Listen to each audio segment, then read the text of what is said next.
Hello guys, this is Ahmed Al-Aziz speaking to you of Forex Trading Signal and welcome to another training video. So today guys, we're gonna go to discuss about the technical analysis training and we're gonna go to start with the first video in this series and we will discuss something that unusual and we want to let you master reading the chart. So stay with us please, we will start in a moment.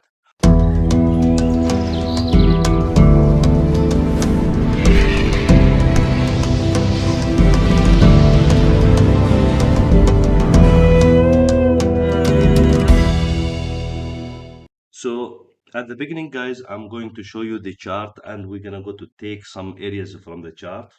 For those areas, we will go and identify the resistance and the supports, and we will identify the swing high and the swing low, and we're gonna go to identify the pullbacks.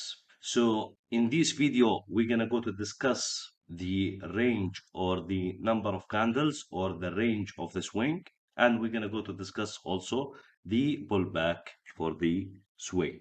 So to start this properly, on the chart, what you are going to see here, if you have a blue candle, that is a buy candle. If you have a red candle, that is a sell candle. So blue for bullish and red for bearish. So first of all, we're going to go to know the range movement of the candle. And for that purpose, you need to identify the normal movement for a few candles or for the number of candles during the swing. So if you look into the chart in this area, we have the price have reached the maximum resistance level and it did not go beyond it.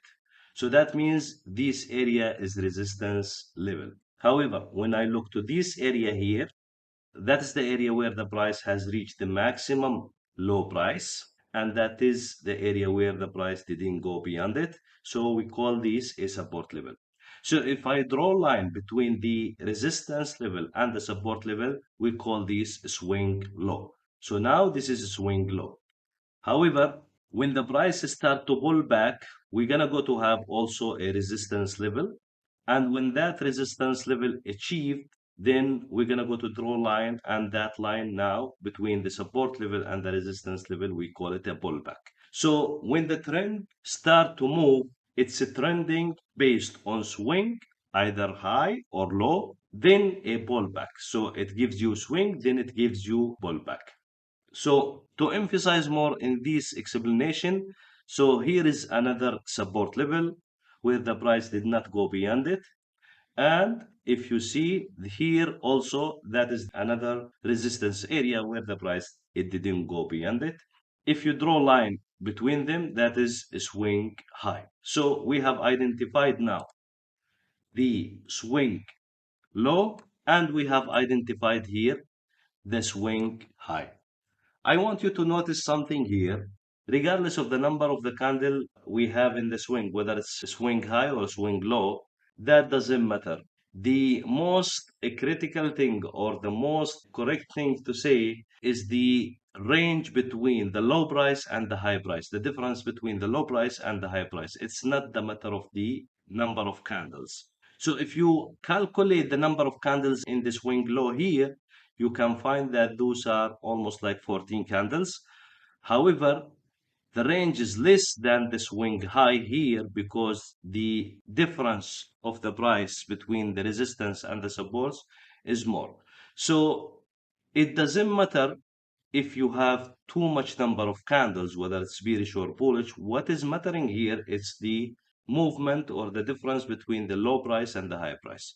So in this swing low, I have 14 candle. However, in this swing high, I have 9 candle. However, the 9 candles swing is more in range than the 14 candle swing in the bearish side. So we need always to look for the difference in the price between the resistance and the supports and not the number of candles. So how you can identify resistance and support on the chart? I have a chart, I have a swing low or a swing high. I want to identify resistance and support. First of all, you need to know one thing. You need to know the candle closure areas and you need to know the low and the high based on the wick of the candle. So let's explain this in detail, then we're gonna go to the chart again and explain this in better way. So if I look to this candle here, I will find that this is the open price for the candle body, and this is the close price. However, when I look to this wick here, I will find that the lowest area where the price has achieved or reached, we call this the low price or the low of the candle. However, the high price or the high of the candle is the high wick on the top of the candle. It's the area where the wick has achieved the high price. So, if I want to identify support, it looks like triangular for me. So if I put a triangular in that low head, so I will find that the head of the triangular, the price was not going beyond that head to the lower area, then that is a support area. So we call this support. However, when it goes to the resistance, if it did not go beyond that head of the triangular, I call that resistance. You need also to identify the strongness of the chart. The more the time frame is big or the more the chart is big, the stronger the chart. So if I have weekly chart, I can say on that chart it's very high and very strong chart. If I have daily chart, it's high strong chart. In the categorization, we can consider it as high level, high strongness. If I go to the 4-hour chart, that is a medium strongness.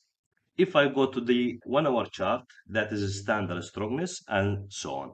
So the more you lower the chart or the time frame, the more the chart is becoming weak when it comes to the swing high and swing low. However, I would like to emphasize on this one in details now. So if I want to take a trade, first of all, I need to make sure that the price is getting oversold or overbought. Why? Because when the price is moving, it will not stop until it finds its resistance or it is support. So we said that a resistance consists of an area where the price reached the maximum level and the price could not go behind it. So what I will do now, I will explain how you can take a trade on this swing here. Let's say that the price started to go up and I am, let's say, on the 4-hour time frame and I want to enter a trade. So what I will do, I will first wait the closure of the candle on the time frame that I am using.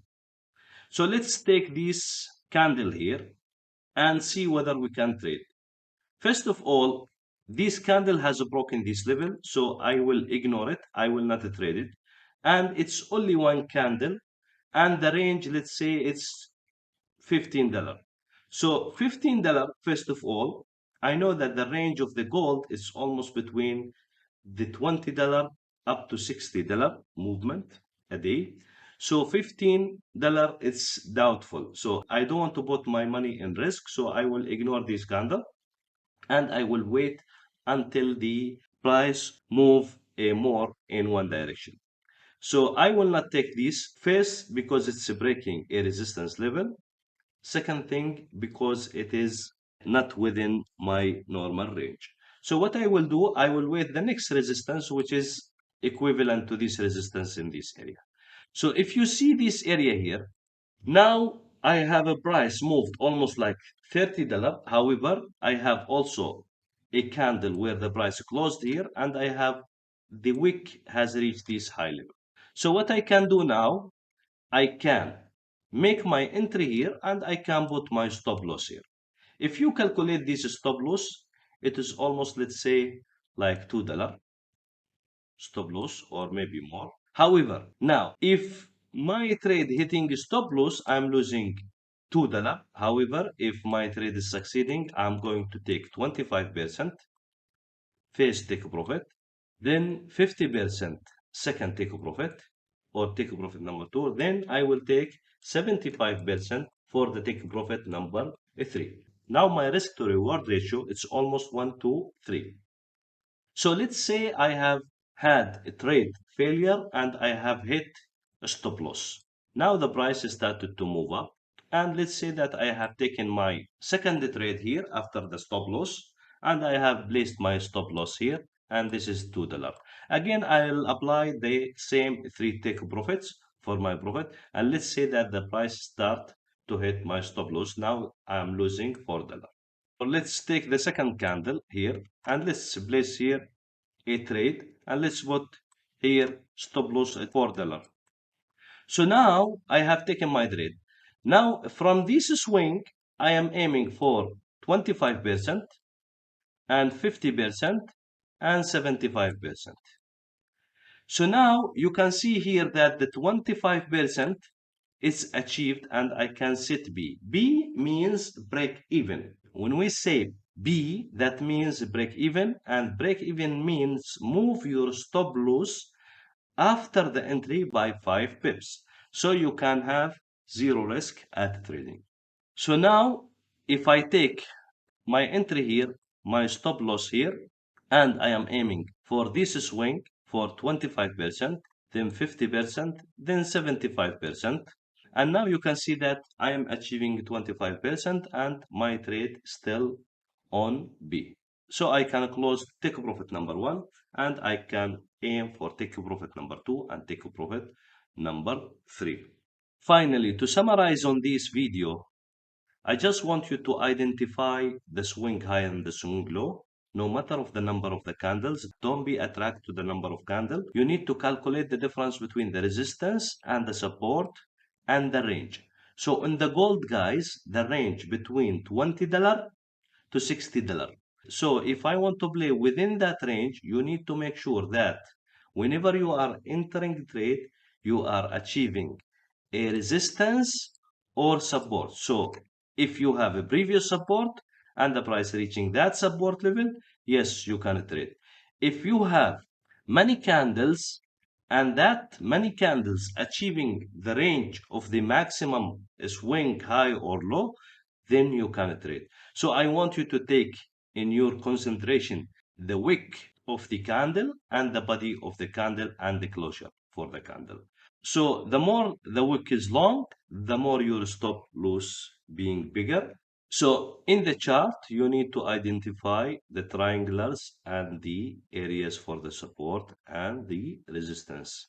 Finally, guys, I hope this video was useful for you. If you like this video, please subscribe to our channel, hit the like button and activate the bell icon, and see you in next training video.